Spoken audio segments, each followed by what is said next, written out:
Today, we have two special guests, the President of MUDA, YB Amira, Deputy President, Mr. Zaidil. People were concerned about you were splitting the Progressive votes. so-called progressive Yes. So when we Yes. talk about we are splitting progressive votes, what vote are we splitting? Back in 2022, we worked with Pakatan Harapan because we believe that they are fighting for progressive values and progressive policies and ideals as well. But in 2023, we pulled out from Kerajaan Madani because we feel that they have betrayed that values. The DNAA to Zaid Hamidi and then later on turned into NFA. The retainment contract for Azam Baki, for example. This is all conservative policies that you are continuing to perpetrate in Malaysian politics. Syed Saddiq is often equated to MUDA. MUDA Syed Saddiq. We managed to step out of that shadow. Honestly, and I'll be honest with you, right? Because truth be told, I'm not sure.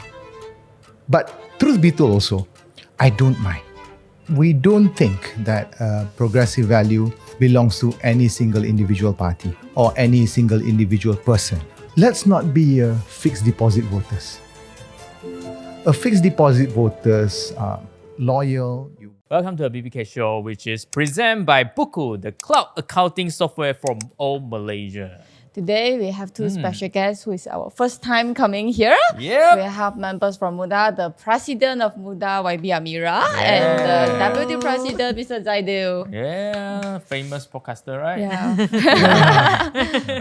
Quite refreshing. We have two new guests. Yes. Yeah, but I think our audience also got a lot of questions to ask. Start with the easy one. Okay. In the coming Johor election, I Okay. think MUDA is also contesting. What is MUDA expectation? Yeah, well, I will take this question because Johor is my state. That's where I come from. Statesmate. Wow. I'm also And Johorian. I was an adun in Johor. So this election is very important, not just for myself, but also for MUDA itself, because Johor is where our electoral strength is at. So we have one seat in Dun, which is in Puchi Wangsa. Before this, my seat, and also one seat in Parliament, which was Syed Saddiq's seat, right? So Johor is where we start our electoral base.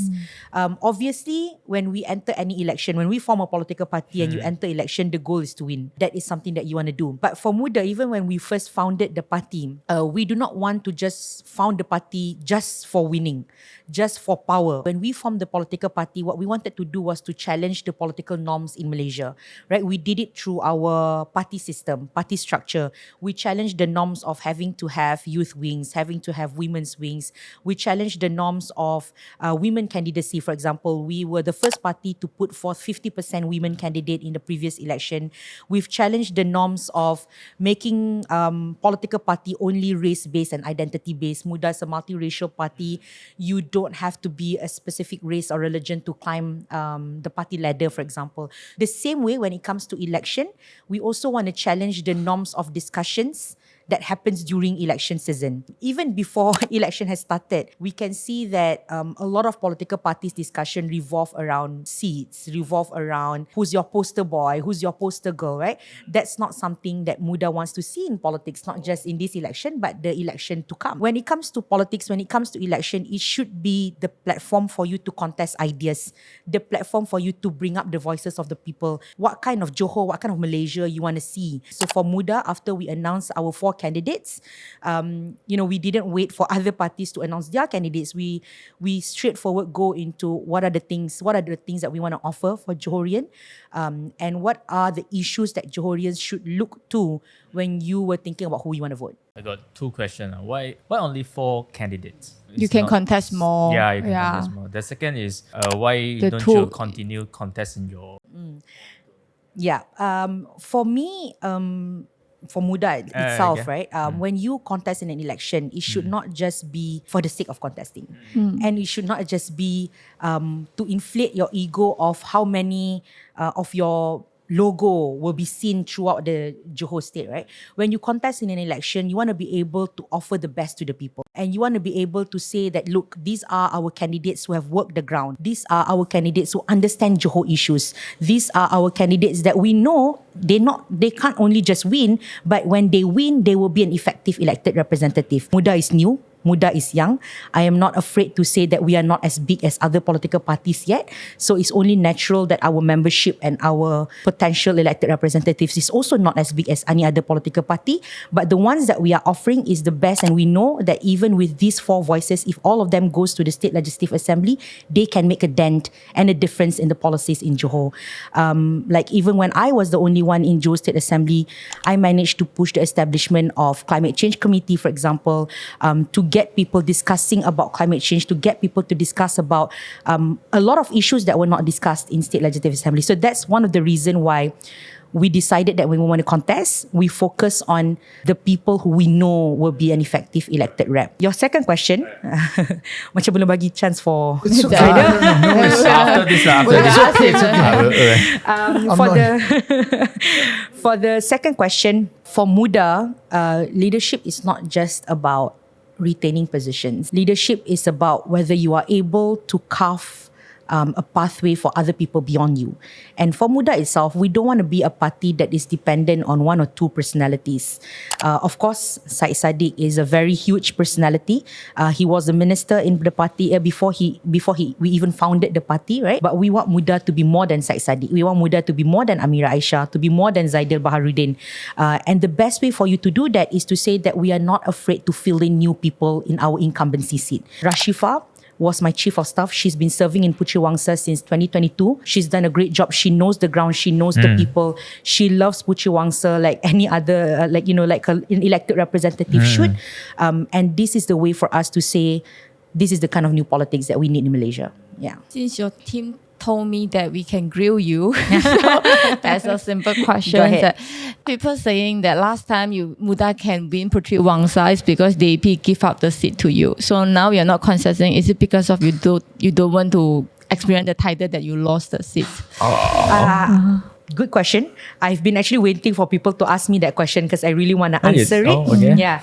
I think, first and foremost, just to clarify, when we contested in Puteri Wangsa, back then in Johor State election, we already know we want to contest that seat. We entered into a seat negotiation. If the seat negotiation proceeds, then it's good for us. And it does, right? So it was not a DAP seat. It was an Amanah seat. And Amanah sort of say, okay, it's okay, MUDA can contest and we will not clash with you. But even if the seat negotiation fell through, we would still contest, like what we did in Lakin. So we contested in Lakin even when PKR also contested in Lakin. So MUDA believes that a seat, even if you are an incumbent, it is not your party seat. Puteri Wangsa is not MUDA's seat. You can't say that. It belongs to the people. Once the State Legislative Assembly dissolves, anyone has a chance to contest in that particular seat. Number 2, we enter any election with a very clear and conscious decision that no seat is an easy seat for MUDA, right? Regardless whether it's a seat that we already won or a seat that we're just starting to take our jab on. So whether it's Bukit Batu or Maharani or Simpang Jeram and Puteri Wangsa, it is all equally as challenging and difficult for MUDA. When I take a step back, I did not just take a step back to not contest, but I take a step back to contest in parliamentary election. And I would argue that that would be even more difficult and challenging for Puteri Wangsa. It is seen as easier actually for you to retain an incumbent seat than going at a different seat. So to answer that question, we did not retreat because we think that it's more difficult. If we think it's more difficult, then we are not entered election at all, because no seat is an easy seat for the party. Mr. Zaidu, you're not contesting in Johor as well. And just now Amira said because you're offering the best person, does it imply that you are not the best person? I mean, it's ready for the guys to be like, I think we should contest in First and foremost, yes. Well, the reason why I'm not contesting, though I think the candidates are wonderful, I'm not a Johorian. Okay. So it's unfair to feel me in Johor. Where are you from? I'm actually in Ulu Klang, Selangor. So if ever, that's the main reason why. Okay. So I hope that answers the question. But I want to go on the objective, right? So I really like what Amira said, to feel the best, and we want to feature what is our objective for this election, right? I'm kind of tired looking at news, right? So if you can see, the Madani government, coalition government, was supposed to be the most stable government, that we make a deal and everything to make it stable, where MUDA, due to principles, left the Madani government because we felt 2 years ago Not 6 months ago, 2.5 years ago. That Who left 6 months ago? No, we didn't. We didn't. So we left about 2.5 years ago. 2.5 years, eh? Okay. 3 years, yeah. About, 3 years about, ago. yeah. Because we think that they did not. At that time, Sadiq wanted to ensure that somebody would remember that to remind the government that what you promise on a ceramah stage is something that you should deliver. So when we take that difficult decision, we left, and even at the reasoning that it was supposed to be a stable coalition, and you can see the main infighting now between Barisan Nasional and Pakatan Harapan, and then you can see infighting in Perikatan Nasional. But you notice that what is not in the media, no one's talking about the issue. So we forget about why do we go for elections. We go for elections because in the term of the Malay language is that kita nak pilih wakil rakyat, people's representative. And so our candidate's objective in this election is to speak about and for the rakyat, which is why our slogan is Suara Kita, means all of us. And so if you go to our website, undimuda.my, not only can you know our candidate, but also our manifesto. In simple terms, our objective for this election is to steer the conversation to 3 things. Number 1, economy, cost of living and jobs. Number 2, institutional reforms. Number 3, climate. Climate. I mean, It's a really Very rare, rare thing I heard from yeah. politicians in Malaysia. So why climate, right? So let me go reverse and why I want to talk about this. Why are you talking about climate? Why are you talking about the rain? There's no point for you talking about having nice buildings and nice highways if it's flooded. And Johor is a real thing. That is an issue rakyat. Flood. Amira knows more than anything. It's flooding. It's real. We want to be a party that is future-proof. We don't want to be a party that talks about 1 year or 2 years, who's going to be calon menteri besar, or let's send a message to this party. No. The second one talk about institutional reforms, right? One of the manifestos that we say is we want more transparency in local council spending. Okay. So if the rakyat pays taxes, and businesses pay a lot of state taxes too, they deserve to know where the money goes. We are against appointment of aduns that is not elected. 5 adun nanti kau. We're against that. 5. Right. And then for economic issues, right? There's no point you announcing multi-billion dollars investment building data centers or factory when it doesn't create quality jobs. There's no point saying that, oh, FDI is multi-billions and this and whatnot. But every morning, 4 a.m., Johorians have to go out early to cross. That is our objective. And while we can only field 4 candidates, these are the best of the best. All right. Understood. Can I ask, what is the details of policy that you want to solve the economic issue? First and foremost, if we go about economy, these are actually questions and things that I've debated a lot. We know that Johor is one of the state that brings the most investment right now in Malaysia. Billions of investment comes into Johor. But the question is, who benefit from these investments? Do Johorians, especially young Johorians, get to have jobs that are dignified in the country? Do they have a good wage when they work in Johor, for example? The things that I've proposed multiple times in the State Legislative Assembly is, number 1 is actually to ensure that whenever investments come into the state, there has to be a quota pekerja Johor, or quota for Johorians to actually get that those, not just the low skilled labours, but also the high skilled and medium skilled jobs.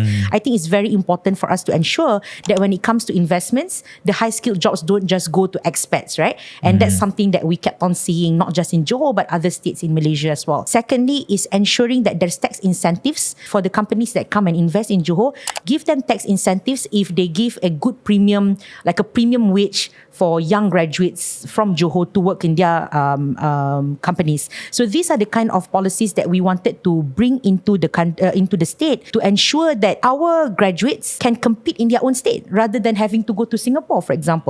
On that particular matter as well, when we talk about economy, it's not enough to just talk, of course, which is one of the most important things, but we also need to talk about the ecosystem of the economy itself, ecosystem of jobs in Johor. I take an example, right? I used to work in Kuala Lumpur, in Padu, one of the think tank. Even if I want to go to my working place, because it pays well, if I can't drive a car, for example, I can take LRT. That's not something that Johorians can enjoy. You're a Johorian, for example, right? If I live, for example, right now, my constituency in Bandar Dato' An, and if these companies, for example, if they are in Iskandar or if they are in the midst of Johor Bahru, you need to have a car for you to be able to drive and go to these particular companies.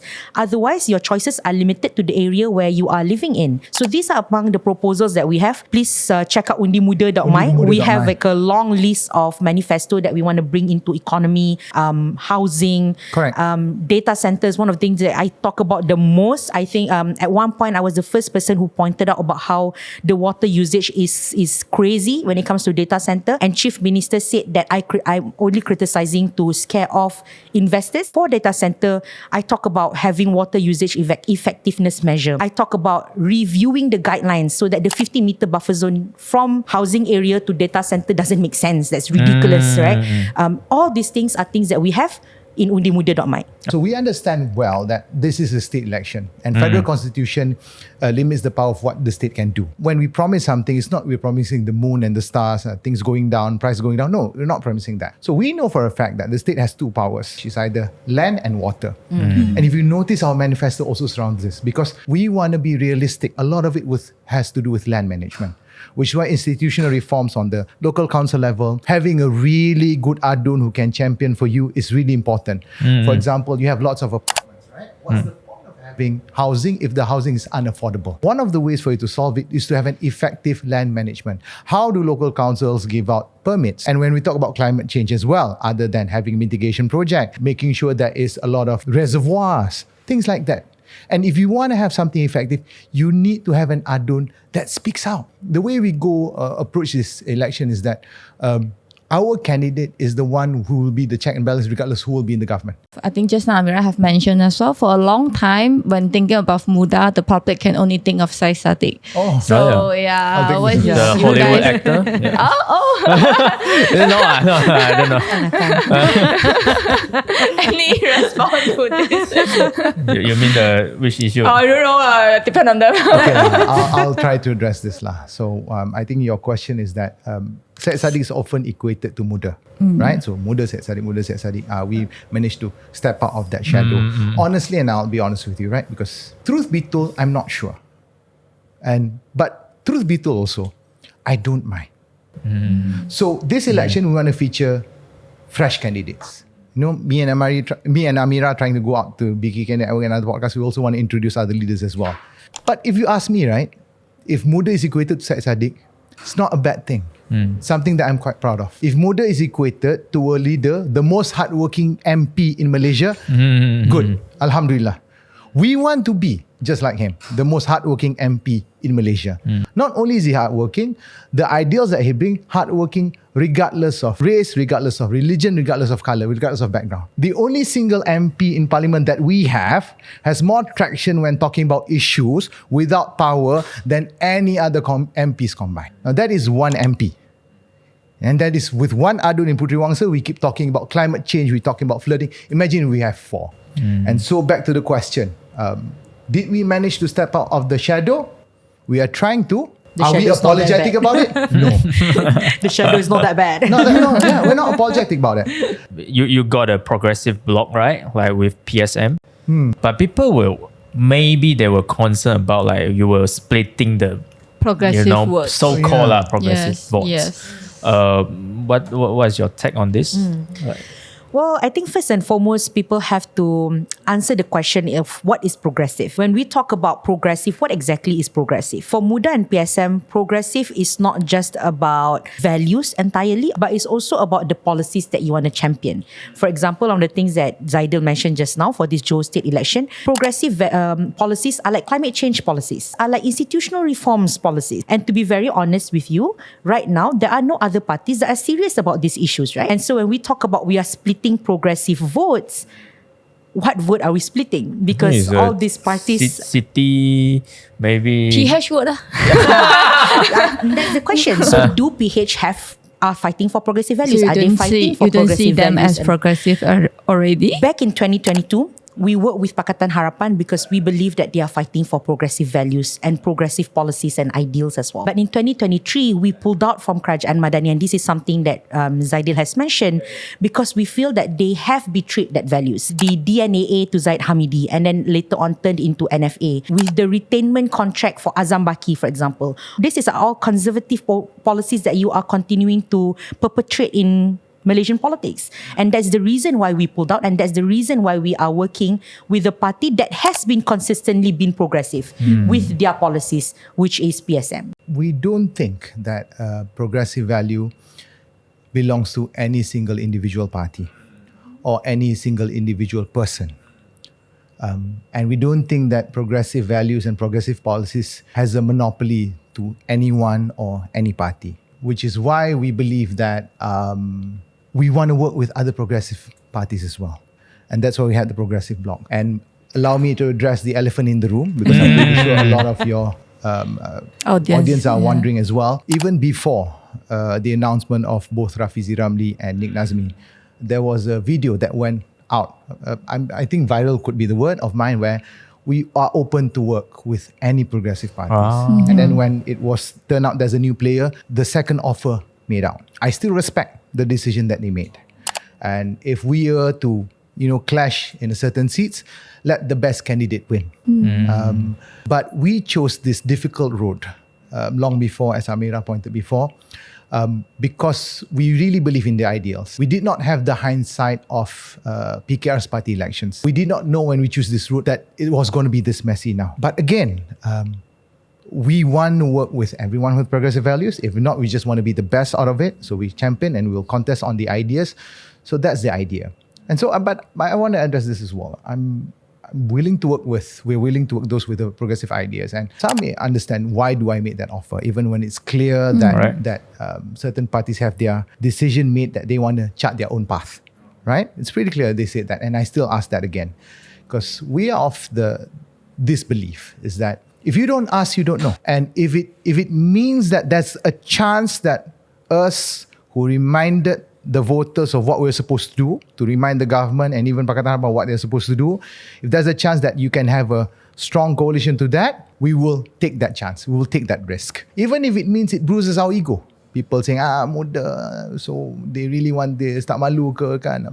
It's okay. Because our egos were never of much of value to us anyway. Cost nothing. It's okay. You can call me names for me making that. But I really do believe we need to push this. The reason why we're doing this is not because we are angry or because we want a vengeance of certain party. Say, Pakatan Harapan, no. Whatever, you want to bring down the Prime Minister, you can't bring down the Prime Minister state elections anyway. Yeah. In fact, a few times, I think Sadiq actually voted. If it's a progressive policy, he voted for the policy in Parliament. Yeah. And we plan to do that in the Sidang Dun as well. We've tried our best to cobble a coalition of progressive. We're still trying now. But in the event that this couldn't make it, our candidates will try our best, and I and Amira will try our best. I don't know why, but the Chinese media, they say that Perikatan Nasional, they once negotiate with MUDA.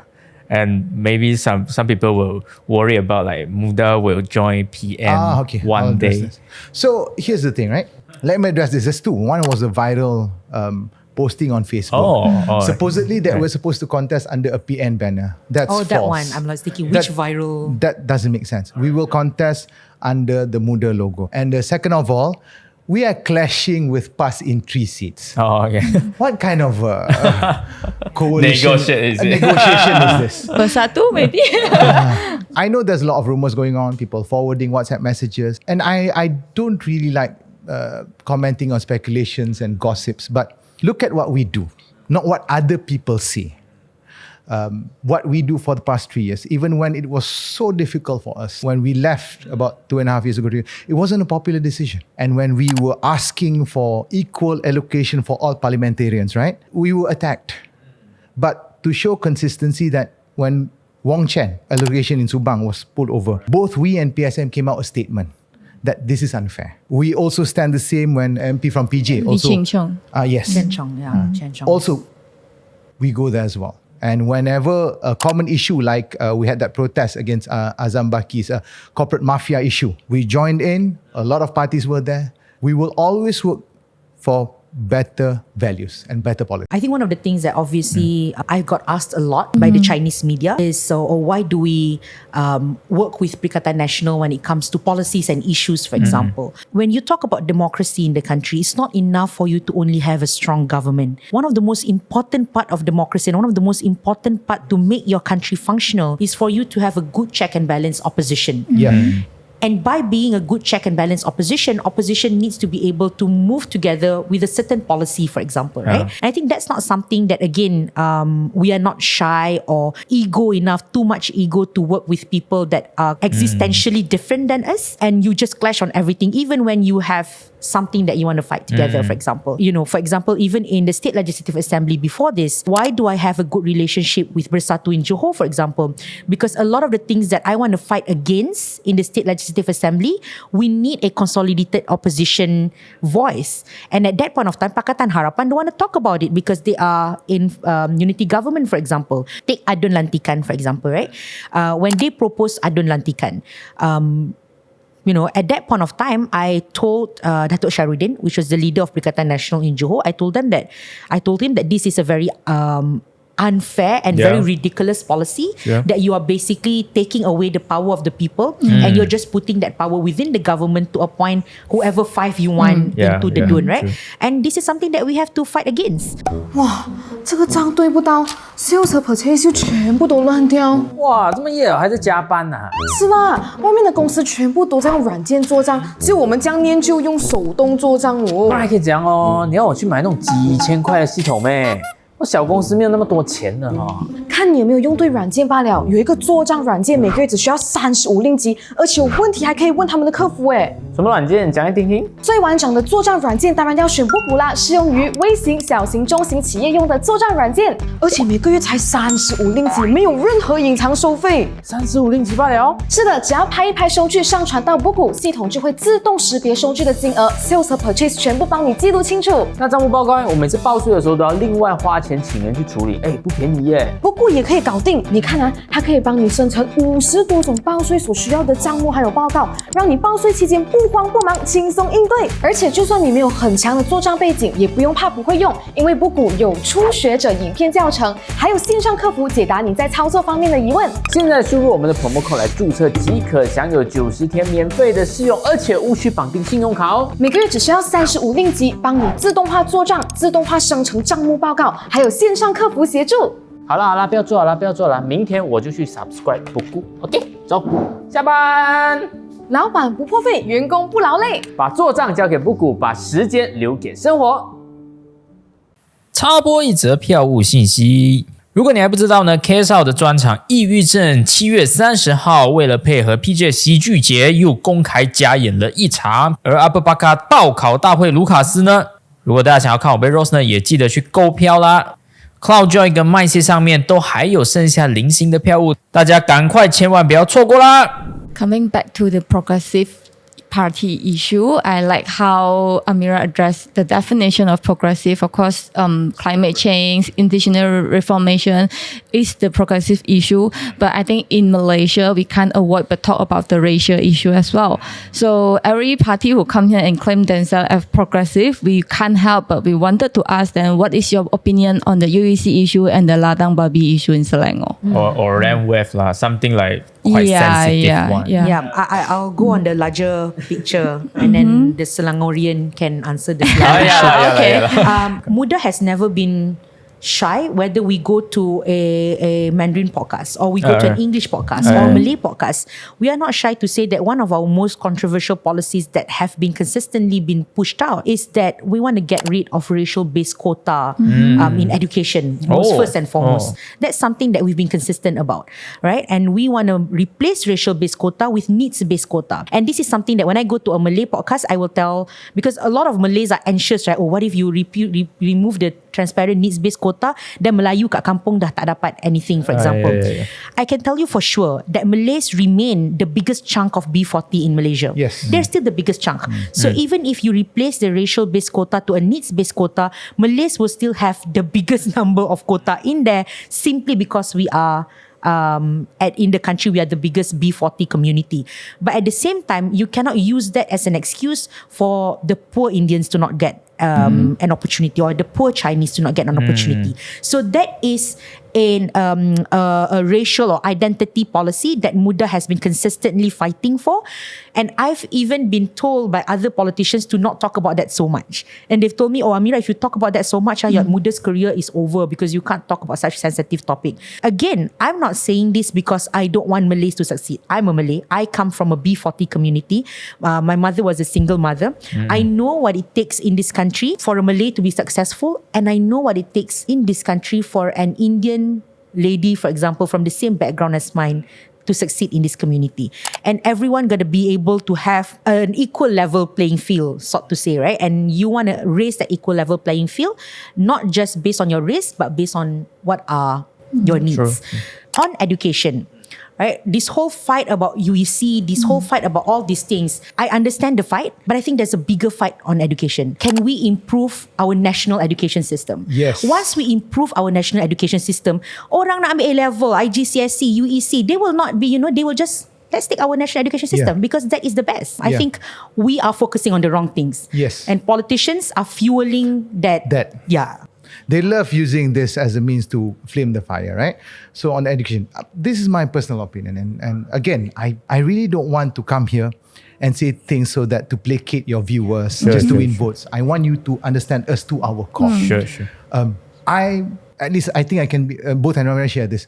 We don't think education should be segregated. I am pro sekolah kebangsaan. And if some of you are angry for me saying this, I apologize. But because I came from a sekolah kebangsaan, I had friends from other races as well, and it feels so awkward when I go to the university. Everyone is trained to be segregated. If our sekolah kebangsaan say, if we improve it so good that people want to go there, that is where we should improve. Also, we have to have a long-term goal also in regards to education and certain baseline policy, which is, number one, the priority is always to retain merit. Yeah. Right? Retain merit. So retain merit so that whatever policy that we craft, a talented individual, a talented Malaysian should not be excluded because that's a value for our country. And I know that if you would allow, I like to answer this in Malay. So that if my opponent can clip this out, Your opponent will watch us one. Your opponent is true. Sometimes they would claim and Okay, then sure. just to placate. Macam ni je lah, tuan-tuan. Kita ni Melayu, Cina, Iban, Kadazan, Dayak, Murut, Takis. Asyik-asyik, Melayu lawan Cina, Cina lawan India, Semenanjung lawan Sabah, Sarawak. Kita sedar tak sedar, Indonesia ada 200 juta lebih, 270 juta lebih penduduk. 9 kali ganda daripada kita. Filipina 110 juta.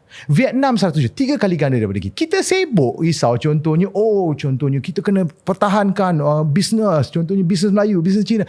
Barang daripada China akan ambil semua. Jadi kalau kita nak jadi negara maju, kalau kita nak ke depan, kita kena berhenti main api perkauman cetek ni. Sebab kita 33 juta je lah Asia Tenggara ni. Kita dah tak dengar dah buruh-buruh daripada Indonesia datang, dah kurang dah. Kilang-kilang orang banyak pergi ke Vietnam dah. Kalau kita nak maju ke depan, kita semua kena perjuangkan dasar yang kita semua. Sebenarnya kita ada banyak persamaan lebih daripada perbezaan. Bukan semua orang, bukan satu bangsa, bukan dia semua kaya. Ada je orang susah. Kita semua nak rumah mampu milik. Kita semua nak pekerjaan berkualiti. Tak ada kurang sikitnya Melayu saya ni, saya cakap benda macam tu. Sebab itulah kalau tengoklah dalam kita punya kempen ni, kita punya motto kita ialah muda suara kita semua. Ini ialah tumpah darah kita semua. Kita lahir sini, kita semua akan mati kat sini. And I understand each race that are really sensitive and difficult that we have to deal with, that we have our concerns, all groups of people, all community. But MUDA is trying to be a future-proof party.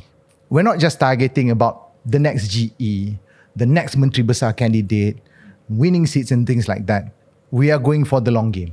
Okay, let's ask the Selangor about Selangor. about Selangor. Okay, sure. About the rain wave and also rain wave concert and also the ladang babi issue. Like any. I mean, I know we don't want to be the Batu Api. Yeah. We did discuss this on Keluar Sekejap. And then I think Dr. Ong Kian Ming, who is still a card-carrying DAP member, put it quite aptly. His concern is that he doesn't think that the state government planned this quite well in setting the narrative, in convincing the palace. So it's more, I believe, and it's sad that it becomes so heated because, again, political parties, when the easiest way for you to win votes is to excite your base, and the best way to excite your base is to play this kind of cards. It's not just both sides play it. Right? And as you can see it very clearly. I think that in the case of the questions, I think it's more of a policy problem, and the briefing towards the Sultan was done really badly. Well, the last minute, they didn't comprehensively plan, and when there's that backlash, it was a trigger effect, and then certain individuals say, we can benefit from this. And I mean both sides. The best one who can answer this is with Selangor State Government, but the way I look at it from outside, it seems to be like that. On the Rain Wave Party, although it's not Selangor issue, it's actually a Kuala Lumpur issue. It's in Bukku. I have rather an interesting take on it. Number one, there's two angles I want to go about it. At first, the Rainwave Party was supposedly marketed as the Malaysian Songkran. Right? As a Malaysian Songkran. And we are going out of topic lah because it's not as long as it's not a state thing. If we were to promote our tourism, shouldn't we promote our own product and not copycat from Thailand? And then they go on a rainwave thing, blah. Again, like I said, if it's for Visit Malaysia, if it's for Malaysia branding, and you want to have a long-term planning, shouldn't you craft your own unique product branding that fits to your own cultural values and also cultural product? So I did speak about this on the my show, Sembang KS. Check it out. Promoting your podcast at a different podcast. So I watched it yesterday. Sembang KS. But the other thing is that the effectiveness of when you don't have something of unique your own. My criticism was the statement afterward, where supposedly we managed to collect 200 million, things like that. The numbers were so astronomical wonderful that it doesn't make sense. It's as if the numbers, is as if that small event can manage or can compete with the largest rave in the world. Again, we're not focusing on the big things. We didn't focus on the core of the issue is that shouldn't we focus on really promoting Malaysia and making us unique and proposing a quality product? And the problem is that my soundbite isn't popular. Isn't fun. Media wouldn't cover it because boringnya. Cakap pasal product. Oh my God. Let's talk about that's the sad part. Can I maybe just jump in a little bit on the ladang babi part? I agree with Zaida, right? There are so many people who make it like overblown and out of proportion. But there were also some legit concerns in that discussion, which is the policy conversation, right? What was the palace concerned about?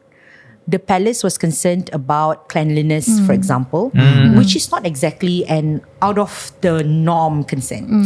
I think, for example, in Johor, during Korban Raya Haji, you do slaughtering. Before this, you can do slaughtering in front of your house. You can do slaughtering at any masjid or surau. But that also raises issue of cleanliness. Right, your jiran may not be comfortable. After that, the blood it will smell very bad for like couple of days.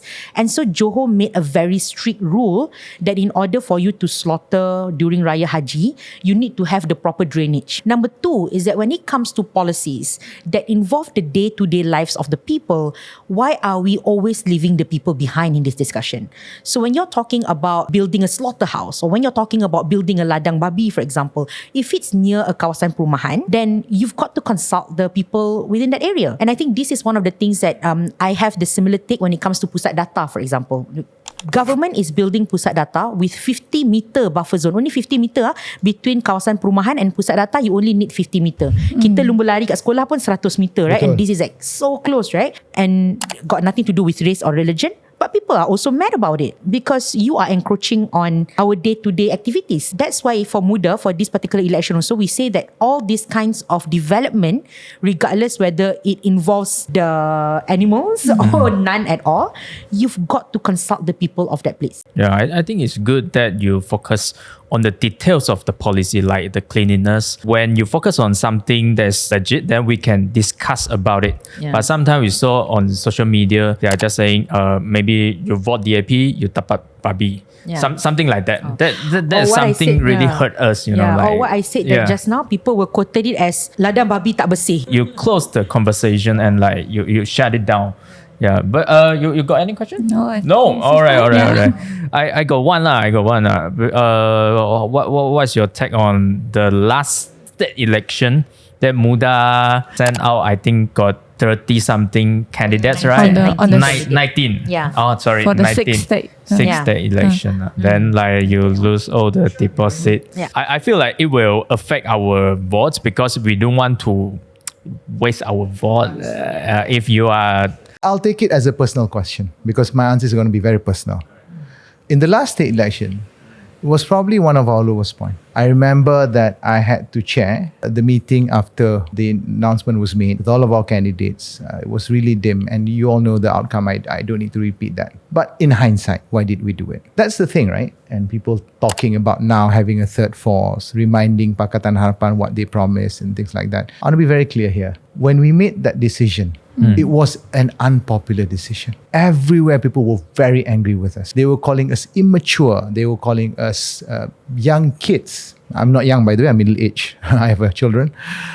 Things like that we don't understand politics. But we do understand very well. We understand that for you to have a stable government, you need to make trades. Make a stable government so that you can form a government so you can enact policy. We understood. Sadiq willingly gave his SD to make sure that Datuk Sri Anwar Ibrahim is the Prime Minister. Again, we have no personal beef with him. When Datuk Sri Anwar Ibrahim came to Muar, Sadiq greeted him. It's not because of the individual. We understood this very well. We understood that Zahid Hamidi has to be Deputy Prime Minister if this is a trade-off. Our question is that, if you do this trade-off, what did you get out of it? You give the position, you give them cabinet posts, you give them funding and things like that. What did you get out of the trade-off? So when at the juncture came, and Sadiq and Amira and convinced the whole party is that we need to set a precedent that somebody in the Magadani coalition, in this political sphere, remember that what we promise on stage is what we should deliver. And if it means making an unpopular decision, we will make that unpopular decision. If one day Pakatan Harapan want to work with MUDA, is it workable? Like, you consider them as progressive? Put it this way. I'm just asking. In fact, I'll be a bit more realistic. They are pushing for a separation of AG and the Prime Minister's office.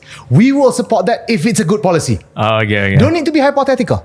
Be a political coalition? No? Here's the thing. The reason why, I want you to deliver first. Okay. All right. Because political coalition don't mean anything if you don't vote for something good. Okay. Now, there is something. We want to separate the power of Attorney General and also the public prosecution. MUDA will support that. If Pakatan Harapan wants to introduce, for example, IPCMC, we will support that. And we voted for the Prime Minister 2 terms bill when Yes. your own Madani coalition does not. Of course, we did lose our deposit in the 19 seats, but we also know that we've got a 5% popular vote. And these 5% Malaysians put their faith and their trust in us to continue pushing forward. And even in the next election, I feel that we are entering this next election on a more solid ground, because in 2023, the narrative against us was that we betrayed Pakatan Harapan. We just left. Everywhere they go, they're calling us traitor, right? So the narrative was very unjust to us, for example. That's what I felt. But in this particular election, that narrative is not there. And we have an incumbent seat. We have a better chance in this particular election. But, this is a huge but, even if we didn't manage to win, the work continues. And every single vote that we have, even if we only secure 1 vote or 2 votes, or for example, in one of our seats, we only secured 300 votes, for example, we didn't stop. Because those are 300 people who believe in us. When you feel that let's not vote for them because it's not strategic, continue giving the chance to people who you know will not champion you, but you're only choosing them because strategically they can form government. But what change are they making? For MUDA, with 1 seat in Parliament and 1 seat in State Legislative Assembly, we managed to push a lot more than what others more senior political parties were pushing. Now imagine if you put more of us. And I think that's where I humbly beg Johorians to put your faith in us, to put your trust in us, because the journey is long. We have age on our side, but we also want to be able to create that change for our children, your children, our grandchildren, your grandchildren today and not tomorrow. Let's not be fixed deposit voters. A fixed deposit voters are loyal, you back a certain party because you believe in everything. Because if you're a fixed deposit voters, and it's not necessarily a bad thing, like the term is fixed deposit, right? You put money in the bank, sure return. Okay. Regardless of what. 3%. The thing is that they will then put you in the back burner and they will go chase for the fringes. You keep giving them back to power, you keep giving them this, and they tend to forget about you and they put you in the back burner. So for every vote that we get, it will not be what we will consider as fixed deposit votes. We won't. We don't plan on losing. But we plan on trying to get every single vote out there. And there's no such thing as this is BN's vote, this is PH votes is locked. No. Every vote counts. And we plan to get your vote. We are going to an election that is called 1 year earlier. We have more challenges towards the progressive idea with new parties coming up. It's a good thing, by the way, because of the celebration of democracy. But let us not forget, we're not sure whether we will have Syed Saddiq after this or not. And truth be told, I don't know what's the outcome or what's the elections going to be. But we've walked this far. It was a tough journey. And we plan on to walk a little bit more further. Oh, I got one more question. I'm not sure whether you watch a TikTok video. Maybe some people will accuse that MUDA candidates, after they lost their seats, they don't have the pusat perkhidmatan and they serve the people, the people in local, then they just disappear. I will start first, and then Zaidil, feel free to chime in on this. One thing that we know for sure, when we filled in young candidate, you know that they are at the start of their life. They are at the start of their career. They are at the start of their family life. When they are brave enough to enter into an election, what more with a party like MUDA, where you don't have this so-called, what Zaidil mentioned just now, these older parties, they always feel like they have a fixed deposit. MUDA never felt like that, right? When we enter into an election, especially the 2023 election, we know that it's going to be difficult. And when these people offer themselves as candidates, they also know that it's going to be difficult. They quit their jobs. A lot of them are at the beginning of their family life. We have a candidate who was about to get married and he postponed his own wedding because we all feel that this is a national service to the country. And after they have lost, they can't just, we are not a big political party that after you lose, we can promise you GLC, right? Which is not a culture that you want to continue. We are not a party that it's okay, after you lose, you can work with the party. The party only has one permanent staff, one MP, one adun, right? We don't have a lot of stuff to offer to people or pay wages to offer to people. As soon as they finish their election, they've got to restart their life. My husband, he contested in Terengganu. He doesn't think he could. I mean, it's Terengganu. And for MUDA to contest in Terengganu, that's like a different kind of bravery, right? He quit his job. We were about to get married, but we also had to push it because he doesn't have money. He needs to start finding jobs and working again. Restarting their life after election also becomes a very important thing. That's the challenge of young people in politics. Yeah, true. But the work doesn't stop. Even in this Johor State's election, right? The seats that we are contesting, number one is the seat that we are choosing is the seat that we already do the work. And we're not just choosing seats because, I think this is like a good seat strategically to win. Not just that, right? Rashifa, Aini, Prem, and Amejak, they've all done the work in their individual seats. They did the work even before they win. And we're sure that they're going to do their work after they win. Obviously, the party needs to work more on how we market our work. I think that's something that we've consistently got to work towards. We are not, I at least, I'm not afraid to admit weakness when there is a weakness. So I know even in this election, we will win, hopefully. All four. All four. But even if... 5 with PSM too. With PSM, right? Yeah. That's how I lie. Kudai. Please. True. Kudai. It's my seat. I almost joined Merah. We don't Just leave our kidding. friends. Yeah. But even if, right, we will take a page out of our PSM friends who've been in politics for more than 20 years. Yes. And they've never stopped working. And that's something we will continuously do. I'll take that criticism. If you think that MUDA is missing because we don't have Pusat Khidmat or an office or a signboard, I don't want to be defensive about it. MUDA HQ also, we baru dapat duit untuk pasang signboard. It's okay. If your definition of a good political party is having a physical presence in a particular seat with a signboard and whatnot, I respect that. I mean, that's your call. And we can't offer that for now. But we never stop working. But on a national policy level, we fought for equal allocation for all MPs. We always fought for better, progressive, and more transparent policies. We were against the issue of corporate mafia. The work continues, and we are learning. So a big difference in what the last state elections that we did to now, and as you pointed out, is what we learned. Last time you open audition, right, for all the candidates. We are not afraid to be a party that is continuously learning, right? MUDA is agile. We are adaptive. I think what we should be afraid of is if we became a stagnant party. And when people criticize, we just go and like, no, we did this and that, and we refuse to improve, right? I think that's what we are worried about, because that is the reason that pushed me into politics, is when politicians refuse to change or politics refuse to evolve. And MUDA wants to be able to continuously evolve. Yeah. I think it's really difficult for young people to join politics. After they lose, they have to restart their life. But the way we design our political system, it's not friendly for if you have a day job. That's why you keep seeing the same people again. You have a day job. I do. Actually, put it this way, right? Every time I go to a podcast or I say something about the government, there's always a risk to my livelihood. Ah. No, let's be frank, right? Let's be frank. There's always a risk to livelihood. There's always. Let's not kid ourselves. All right. Let's not kid ourselves. I understand that. I'm clear about that. But while it's good for political expediency, inilah Pakatan Harapan. No, I don't want to do that because I think it's the system, regardless of whoever in power. Perikatan Nasional, Barisan Nasional or Pakatan Harapan, if we do not change the system, the political structure wouldn't allow people like you and me to prosper. So again, our fight here is not personal. It's not against one single party. It's not against one single individual. We don't hate any individual per se. We don't have a personal vengeance. We don't. We want to change the system, but to change the system is difficult.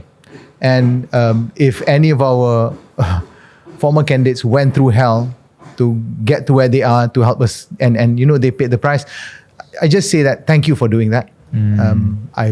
But we're not going to give up just yet. All right. We're not. Do you have any words to your Your audience, like your voters and stuff? For Johor state elections, we have 4 candidates. Rashifa in Puteri Wangsa, Aini Hazika in Simpang Jeram, Amir Jack in Maharani, Pramanand in Bukit Batu. These are 4 incredible individuals who have worked on the ground. They've been active even before they were in the party. They've served the people there. They know the issues in Johor. And if they were given the chance to be an elected representatives in Johor, I am sure that they'll do their utmost best to bring the voices of people of Puteri Wangsa, people of Simpang Jeram, people of Maharani, people of Bukit Batu, not just in the State Legislative Assembly, but your voices will be uplifted to the national agenda and to the international agenda as well. Because that is what Johorian deserve. Nothing less than that. Yeah. Thank you so much for coming to our show. Also, a big thank to Bukku once again. And if you like our episode, please like and share and leave your comment. Like, what's your opinion towards MUDA? They will watch, right? They will read. Thank you so much once Thanks, again. guys. See you Bye-bye. next time. Bye bye.